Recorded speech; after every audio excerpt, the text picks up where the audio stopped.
నోరు దాటిన మాట తుపాకి నిడిచిన తూట వెనకకు రావని పెద్దలు ఎప్పుడో అన్నారు. కానీ మంత్రి కొండా సురేఖ వెనక ముందు చూసుకోకుండా నాగార్జున కుటుంబం మీద ఆ నడుమ నోటికి ఎంత వస్తే అంత మాట్లాడిందని అన్నారు కదా. ఇప్పుడు ఆ మాటలు నేను వెనకకు తీసుకుంటున్నా. ఉద్దేశపూర్వకంగా నేను నాగార్జున కుటుంబాన్ని బాధ పెట్టడానికి ఆ మాటలు అనలేదు. ఒగాల నాగార్జున ఇంటోళ్ళు గాని ఎవరన్నా బాధపడితే ఆ మాటలు వెనకకు తీసుకుంటున్నా అని ఎక్స్ సోషల్ మీడియాలో రాసుకొచ్చింది.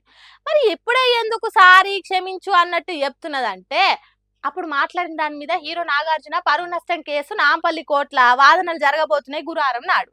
దానికి ఒక రోజు ముందే కొండా సురేఖ ఇట్లా ట్విట్టర్లో రాసింది. అంటే భయం కలిగినట్టున్నది మంత్రి మేడానికని కొందరు అంటున్నారు. ఒకవేళ అదే నిజమైతే ఎందుకు నోరు జారాలే, ఇప్పుడు ఎందుకు సారీ చెప్పాలి? మాట్లాడిన మాటలు వెనకకు తీసుకుంటున్నా అంటే మాటలకు ఏమన్నా రివర్స్ గేర్ ఉంటుందా? వెనకకు తీసుకునే దానికి అరుసుదొక్కనేలా కాలు గడగనేలా అని ఉత్తగానే అన్నారా పెద్దోళ్ళు?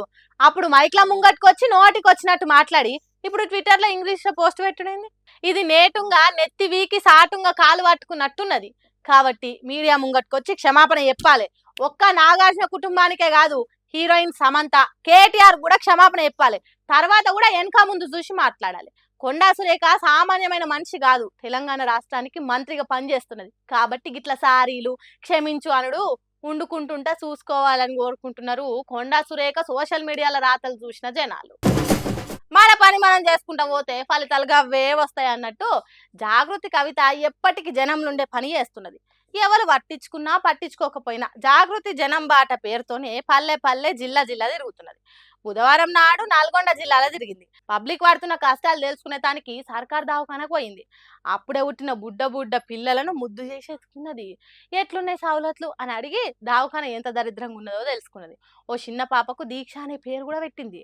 వార్డులు, ఆపరేషన్ థియేటర్లు కలిగే తిరిగింది. సర్కార్ చక్కదనం పక్కకేసుకొని గుర్రు పెట్టి వన్నట్టే ఉన్నది. దవాఖానలు నరక కూపాల తీరుగున్నాయి.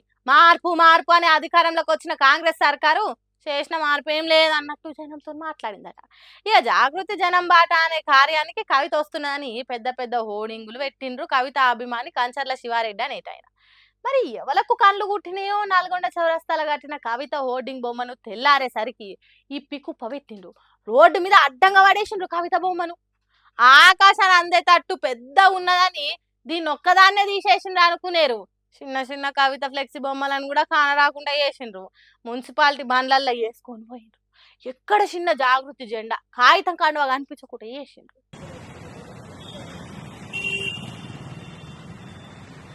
అన్ని వీకిరా అన్న నల్గొండ మొత్తమా ఓరు చెప్పిరన్నా?